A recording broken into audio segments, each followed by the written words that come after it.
Hello and welcome to the Catalog of Fascinations, the Encyclopedia of Interests, the collection of curiousness. Yes, I did have that all. Yes, I did have that all written out ahead of time. No, I did not make all that on the spot. Let me free myself. Alright, welcome! This is an adorable little pond, not what I'm here for. Today, I'm gonna tell you about some stuff I find cool and interesting because I thought that would be fun. I tried to record this video yesterday and found that it didn't go so well. I spent so long kind of just confused about what I wanted to say and struggling to present a coherent reason why I wanted to do this video, why I thought this was a fun idea, and I'm giving up on that. It's just a fun idea and we'll leave it there. So I have a list. Part of my other problem yesterday was that I had taken time to make note of all of the things that I wanted to mention and to talk about in this video, but I had just made them as a sort of web. It was all a full notebook page of just webbed together connected ideas, which did not make for the best reference material when trying to record a linear video.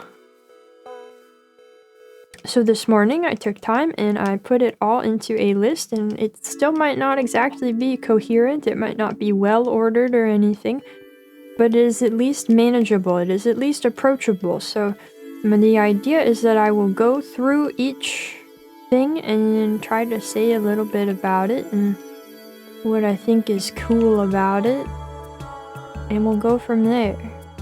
Also, there's a little note in the game today. I am still trying to track down some iron.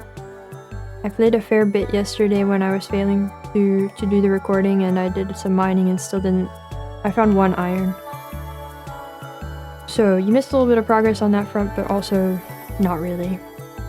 So that's what I'm going to be doing today. Hopefully it won't get too unpeaceful for our background noise purposes and needs, but we'll see. So first up on the list is architecture. Architecture is something that I've always wanted to learn more about and to understand better, and I've always wanted to be able to identify different styles of architecture and their time periods and stuff, but it's always felt like such an intimidating topic that I've not really known how to approach it and how to tackle it and gain a better understanding. So it's one that I've been interested in for a long time, but I've not really gotten into. At some point I found a couple of textbooks that I was interested in for it, but then I didn't end up following through at that time. But one day I did learn a bit about architecture in art history classes in college, but it didn't, I don't know, I didn't absorb, I don't feel like I really learned it. You know, they taught me some about architecture, but not so much. Well, I mean, they did, but I didn't learn so much from it because it was college and my brain didn't work so good then. But I've always wanted to learn about that and be able to play like Dark Souls and stuff and be able to look at the structures and the architecture and that and identify sort of the time period or the culture that it's referencing. Plus less immediately applicable kind of things, like it would be cool to learn about the interior workings of a castle, that kind of thing. How was it? How were they laid out in different places and different times, and how did they work? You know, you see castles in fantasy and stuff, and I wonder how much of that is realistic, or what are the specifics of it that you don't really see in fantasy depictions, that kind of thing. That would be cool to know about. Plus, on like a smaller scale, just understanding the kind of homes that people would have lived in, like normal people, and the way that those would have been built with the kinds of materials that they had available to them, and the variation that there would have been in those over time. This video might get too long. This might end up... I might have to split this in 2 parts. But anyway, that's architecture. That's one thing, and a few sub-elements. Oh wait, I forgot. There is also, as a part of architecture, sort of, I want to learn about the philosophy of architecture. Maybe not philosophy. Well, yeah, philosophy, and maybe also sort of psychology of architecture, and the way that space influences experience, and the way that we live with and in spaces, and how the spaces that we interact with, the constructed spaces we interact with, can influence us for better or worse. That's something that I would like to understand better. There's spears? Okay. Okay, so that's architecture mostly. I also I would say specific periods of architecture that I'm interested in learning, but of course the point right now is that I don't have such a good grasp on different periods of architecture, but I do know that I want to learn more about like Art Nouveau architecture, as well as art. But art is another topic we'll get to. That'll come up again. Up next, I listed something adjacent to architecture, which is historical furnishings and housewares. So not just the buildings, but what would have gone in them, what people would have used. In general, I have this interest in sort of ways of life in the past. I feel like a lot of times when people are into history, it's all about like military history and battles and rulers and stuff, but I have more of an interest in understanding like generally the way people lived, and so the kinds of things that people had and used, and the tools that they were familiar with is a part of that I would like to learn more about. And that's one that I think is hard to learn about, in just from the perspective of it being sort of an overlooked category of study. Because we have archaeology for trying to understand really old ways of life, but I feel like more studies of more recent places, it's hard to get a sense of the more specific elements of life in the not too distant past, where it's not such a struggle to discover it. We should be able to know more about it, but I think because of that, it ends up kind of neglected, and also because I think it's just easy for people to overlook the facts of daily life sort of thing. It's not a very glamorous sort of realm of study. I'm lost, by the way. So things like that, and especially things that were handcrafted in the past that maybe we're not so familiar with having handcrafted anymore in the world today, things that we are used to having mass-produced, things that used to be made by highly skilled craftspeople, and the way that they made those things, and the ways that people interacted with them, and how that changed over time and also manifested differently in different cultures, of course.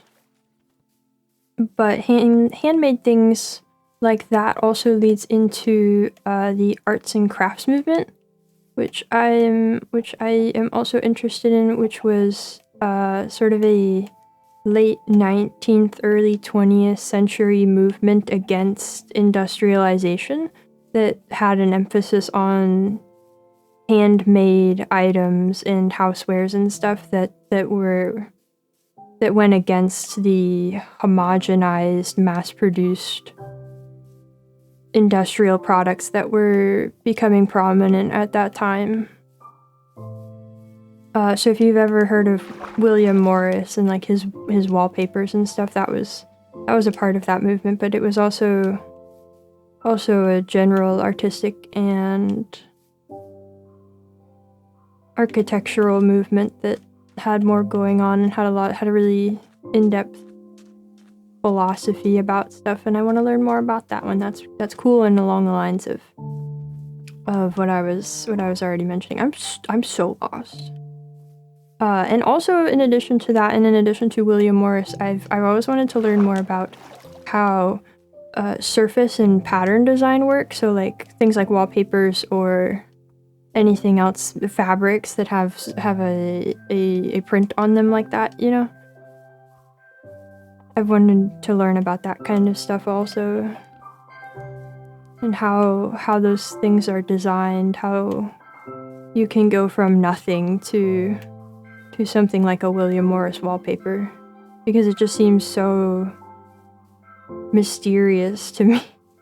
I don't know where that comes from, you know, but that's another thing where it feels like a somewhat neglected part of history, because those patterns were drawn from historical motifs, is at least my understanding of it. And that's another thing that I feel like is kind of hard to find good resources for and gain a good understanding of. Tangent off of that again brings us to the history of different fabrics and how they were produced and the materials they were made from, and sort of the entire process that would have gone into it. You know, like if you think of, let's say, cotton. I think cotton is largely associated with Egypt, or at least was previously, and I think it'd be cool to learn about sort of their history with growing cotton and producing textiles with it. And similar instances from other places at other times, you know, as well. That just being an example. That's something I find interesting, is the production of textiles back when it was all done by hand from, you know, either from wool, where it comes from the animal, down to spinning yarn and weaving and whatnot, or from farming a plant, being cotton or flax generally, to produce something. That, and like the weaving of tapestries, that's always been something I've found really cool and wanted to learn more about the processes that went into that and how those got made. That, and something that I have looked into, at least to some extent before, is the natural pigments and dyes that would have gone into the process. Of course, for fabrics, for textiles, it would be dyes. But for paints, I've also learned about pigments before and would like to learn more. I find that kind of thing interesting. As an extension of that, I am also interested in the ways that textiles were used over time in the creation of clothing and the kinds of traditional clothes from different cultures, and also the fashion once it became such of places like Europe in the, I don't know, 16th century on, that kind of realm of time. But of course, once we're talking about fashion in that way, it becomes a matter of class distinctions, because those kinds of really rich, intricately made, labor-intensive textiles were a matter of a lot of money being thrown, and I there's sort of a conflict there. It was also a matter of a lot of trade with foreign lands to acquire those materials, but that's another thing that is also interesting in its own right. But it becomes a different thing than just knowing the kinds of things that normal people wore, which were labor intensive on their own, but it was a matter of more people making clothes for their own families or for people within their own spaces, compared to or opposed to making clothes for the wealthy, you know. I don't know if I had a point there, but that's all interesting and things I would like to know more about. Those things are fascinating. And something in connection with that I find interesting and that I would like to look into is how modern crafting can call back to those times and those things, and how we can reconnect with the physical processes of making things instead of just always relying on mass-produced things, in the ways that we can possibly return to that kind of care and attention to the making of the things that we have and we use. You'll find as I go on, a lot of these things end up sort of looping back to really similar ideas. Like there's very similar motivations behind a lot of the things that I want to learn about. There's a lot of the same reasoning behind why I find them interesting. And I think that's getting at part of it there. The next major category on the list is art history, which we've already kind of dipped into already with what we've been talking about. These things do enter into the territory of art history more or less, and maybe more or less depending on who you ask about it. I think some people would be interested in making a strong distinction between what they consider craft and what they consider art. And that's maybe not the focus of what I'm interested in.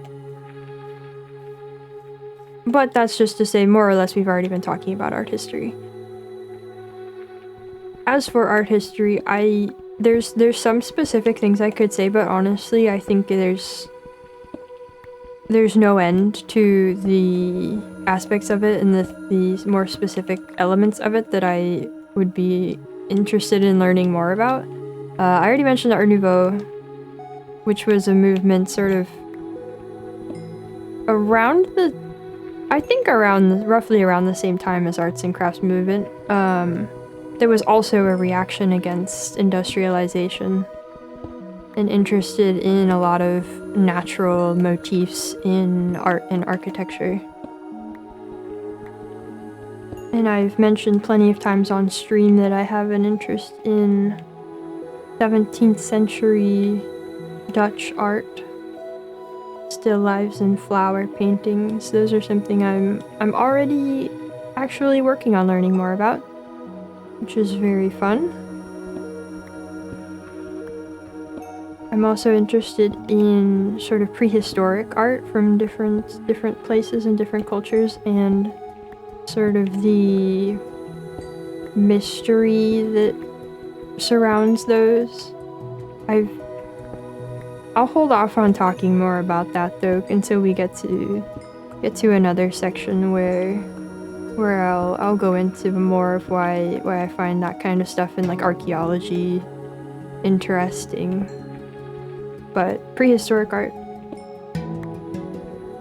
I listed a bunch of other like art movements and art time periods, but I think I'm gonna skip them because it's just too much, and there's no way we're not making time to talk about all of them individually. But it really is an endless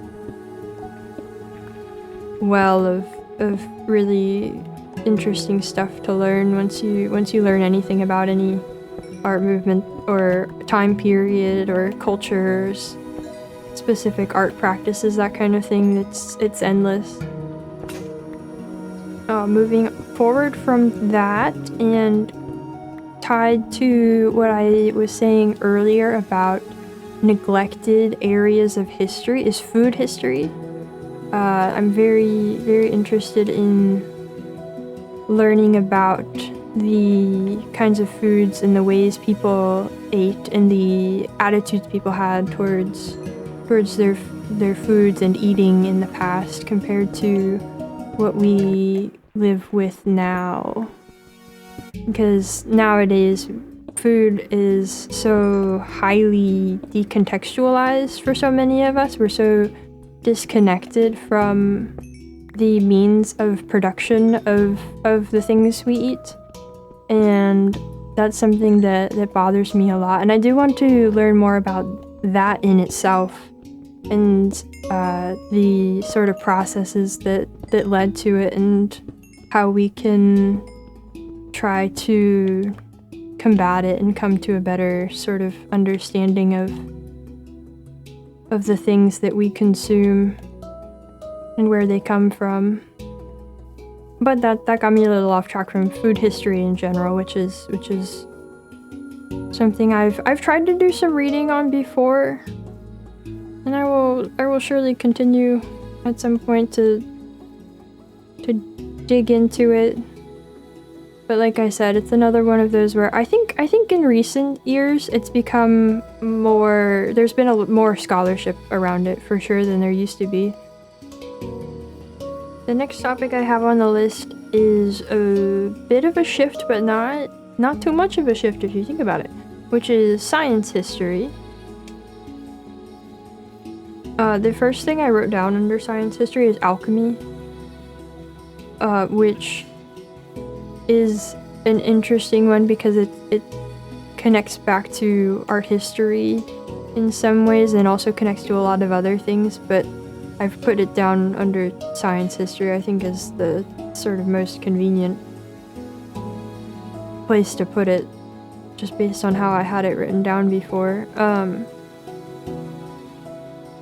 But as a part of alchemy, and why I find that interesting, is it's part of a greater interest in the history of how our ideas have developed over time and how we've come to know the things that we know now, or the things we think we know now, and how those ideas developed over time, the way we used to think about things in the past versus the understandings that we've developed currently, and what we currently call science, that is sort of its own distinct field, was not viewed like that before, and there weren't the distinct fields and separations between things that we have now. That's a big part of what interests me, is this, I guess, specialization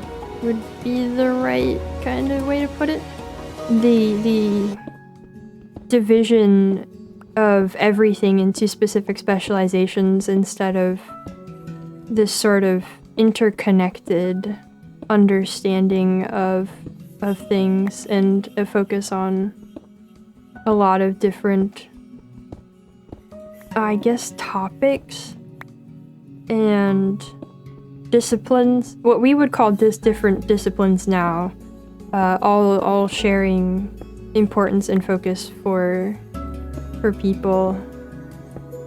I don't think I've described this well, but that's part of why I would like to learn more about it, is so that I can actually, you know, get a better understanding of it and have clearer thoughts about it, at least. But that's part of it. We have certain ways of understanding things and frameworks that we use to look at the world through the lens of science. I think that's a large part of, like, the way the world is now, is that a lot of things are... A lot of how we think and look at things is through the lens of science, and something I want to learn is how we came to this point, how we've come to view science in this way, and how it's come to be so important, and we've developed it to what it is, and also sort of the potential limitations of looking at everything in this manner compared to previous modes of thought, and those previous modes of thought on their own, sort of as ways of trying to learn and understand alternatives and the things that shape how we got here. So part of being interested in science is sort of being interested in how we come to know things, how we decide that we know something that we didn't know before, and we feel sure about it. Or we discover things that we don't know, that we shouldn't be sure of, that we maybe thought we knew or could be sure of before. And that's what ties back into archaeology, because this is separate from sort of the science idea, but it is connected in the sense that if you look at certain... Okay, the mining distracted me there for a minute. Let me try to get back into the train of thought I had. Basically, interested in learning how we come to know things, or to decide that we know things.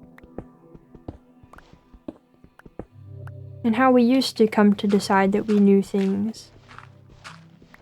And how that's changed over time. I think that's all I was getting at there. What's next? What do we got?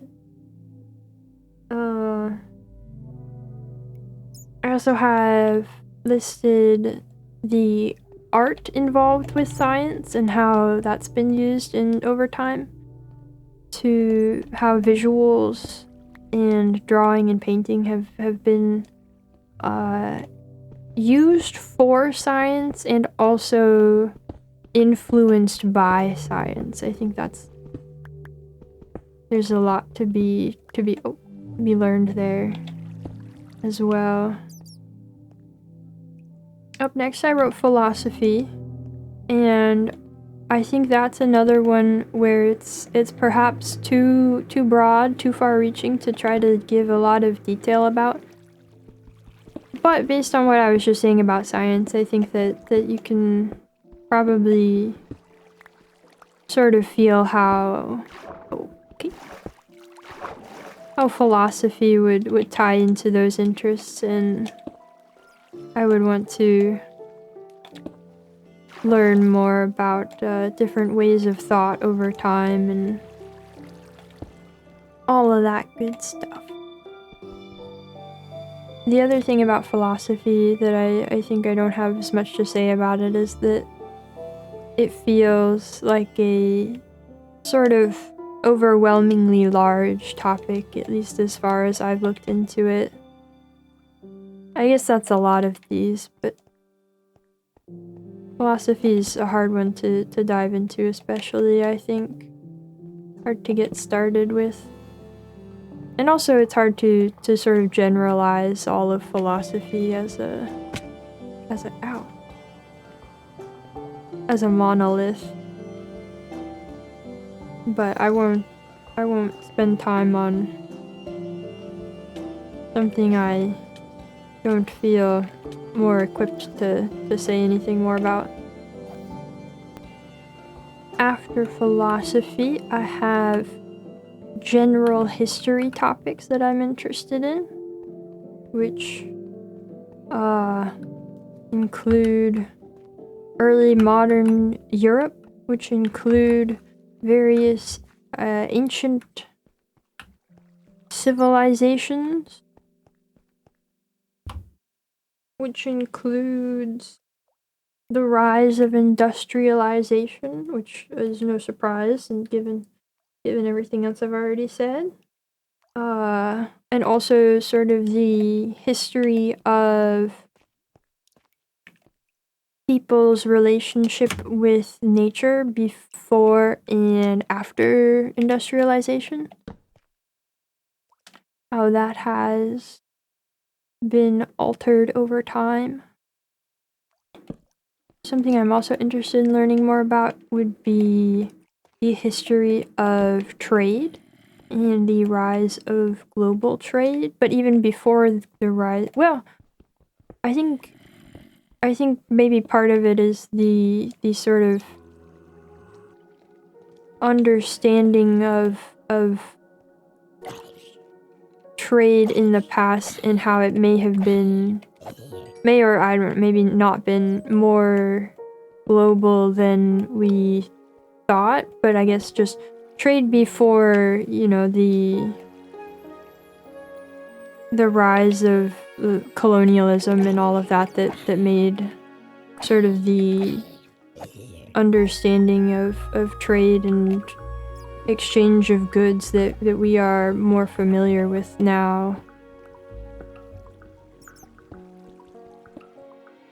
And one place in particular I'm interested in learning about the history of that's sort of in connection with that is Venice. I always thought it'd be cool to learn about that. I don't have a lot of like really specific places that I can say I have that interest in, but that's one I've wanted to read about and learn more.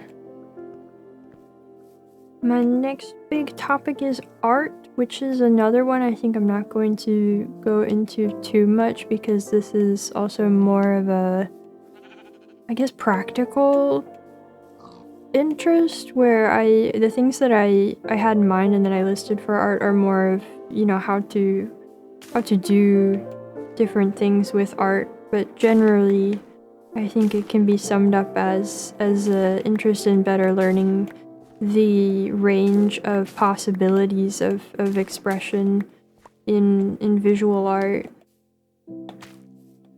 And that also extends to digital art as well, like things like how games can create different experiences and the possibilities of 3D digital spaces, like in games. That's something I'm really interested in, though I don't know if there's so much in the way of like research to be done about that per se compared to some of these other ones.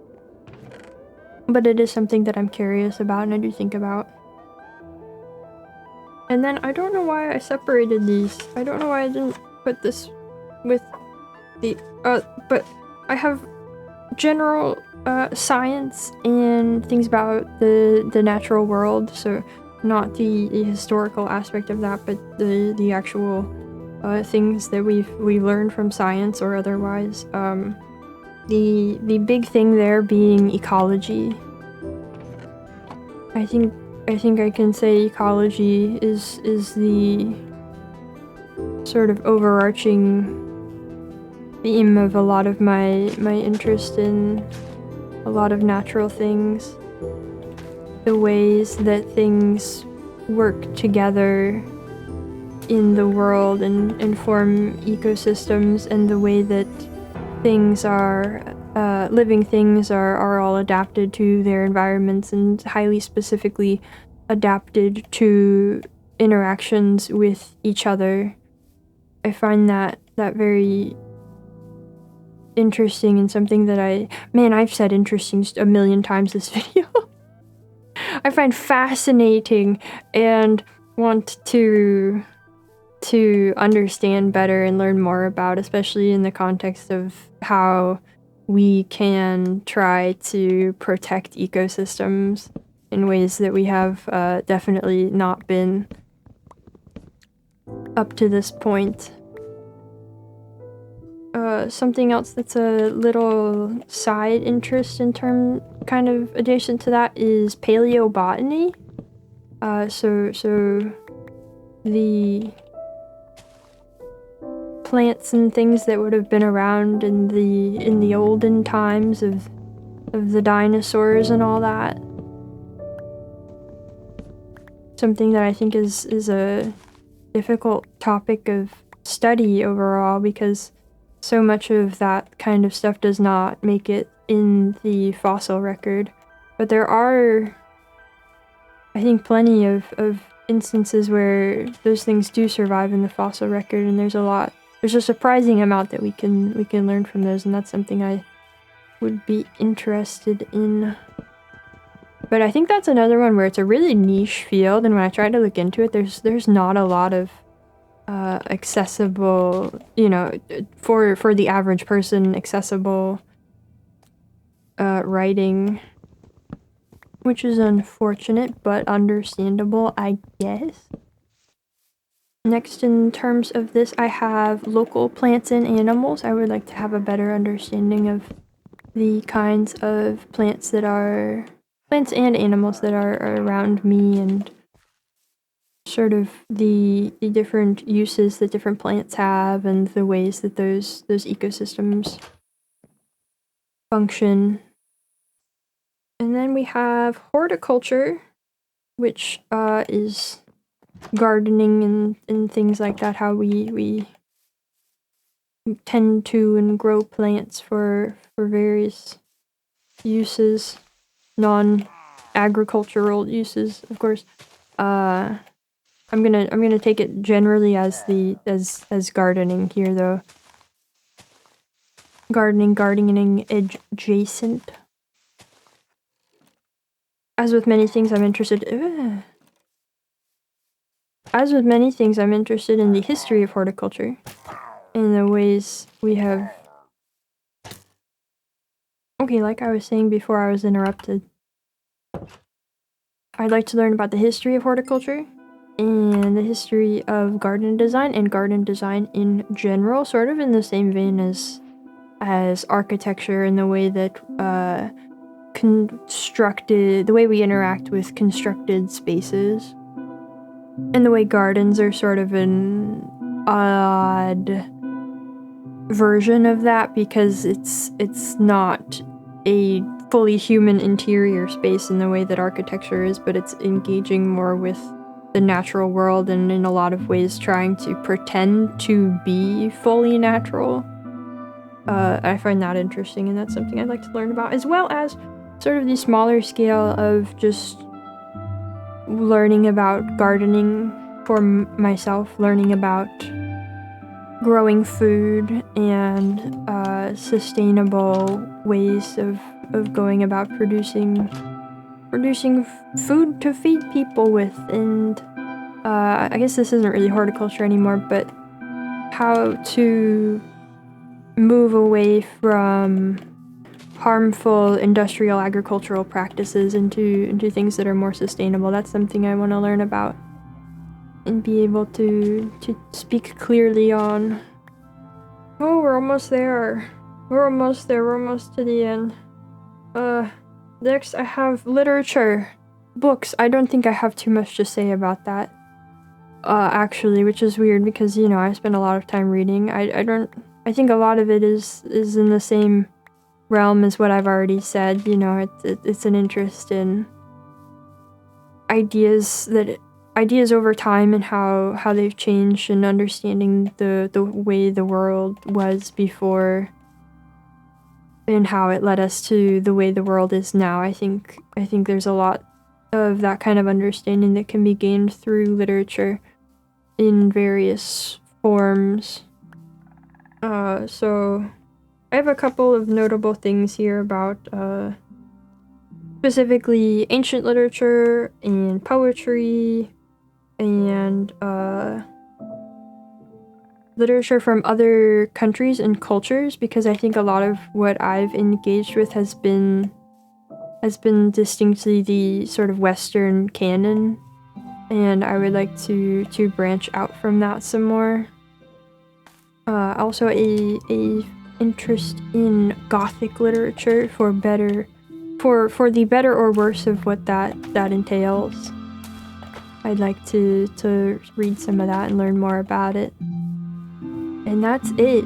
I made it to the end. I swear I almost feel like lightheaded after after talking this much and going through all of these. That was exhausting.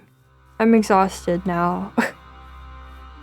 That was so much, but that's I guess a peek into my brain, a peek into the kinds of things that I find fascinating and that I would like to put more time into learning about. Of course, this is so many things, and it's so hard to sort of grapple with wanting to learn about so many things, and obviously I can't be working on all of these at once, you know, and so anytime I'm not thinking about any one particular one of these, it kind of makes me feel like I'm missing out or I'm wasting time or something, which is not true, right? I can only do so much at a time, and there's no reason why. I don't know. I guess it's an impatience thing, because I can always learn more about whatever other topic another time. You know, I can just pick things up as they come to me, or as I want to go to them, and it's hard to accept that and to not feel impatient about it. But that's all of those, and I was thinking today I'm also going to introduce a bit of a challenge that I want to do. I never put logs here. I was thinking, and part of this, I guess this video kind of ties into it. I was thinking about how I tend to feel like I am splitting my attention between too many different things, too many different projects, too many different interests at one time, and sort of wondering if there's an alternative to that. And so I was thinking of giving myself a small brief challenge to only read one book for a week. But I think that's going to turn into only reading one book at a time for a week, because I have a couple of books that I think if I wasn't reading any other books, I'd be able to finish them in just a few days. So I think it'll be I read through until I finish it, because I could pick. I have one book in particular. I could pick Don Quixote, which I am reading right now, and if I read only that for a whole week, I would definitely not be getting through it in that 1 week. I'm less than 100 pages in now, I think, and it's a long one. But I think what I'm gonna do instead is start with Kalevala, which I've been reading for a while, and I still have I'm flipping through it. 200 and change pages left. And only read that until I finish it, and then pick up other books from there and only read those until I finish them, and see sort of how it feels to be more completely immersed in one thing at a time. And I can't fully give up, you know, I'm not going to be entirely focused on just these books over the next week as I do this. I still have, you know, other work projects and stuff that will be going on, but it will be at least my reading feeling more focused for that time, and trying out something else. So that's what my plan is for the next video, is to start this challenge, do it for the next week, and then next video I'll let you guys know how it went. Hopefully have something productive come out of it, something interesting to say. So wish me luck with that. I'm usually bouncing back and forth between a lot of different books at once, so this might be really hard for me, but that could make it more interesting, who knows? And I think that's all I have for today. My throat's starting to hurt. I talked a lot. I talked for a long time. But I hope you enjoyed it. I hope you enjoyed the look into the mind of the Avalon, and learning what goes on in there, what things make the marbles rattle. I don't know. But it also, something I did want to say is, if you know of any good reading or other general resources on some of the topics that I mentioned today, please leave them in the comments for me. I'm always looking for more resources to hold on to for when I do decide to research and learn about any of these topics or others. So let me know if you happen to be an expert on one of these and can tell me more about it. Can offer me something to learn from. I would love that. And also make sure to leave the video a like to support me, and subscribe if you want to see more and all of that good stuff. And I hope to see you in the next one. Bye bye. Sir, get out of my house. Sir, get out of my house. You do not live here. Sir, where's your... Sir.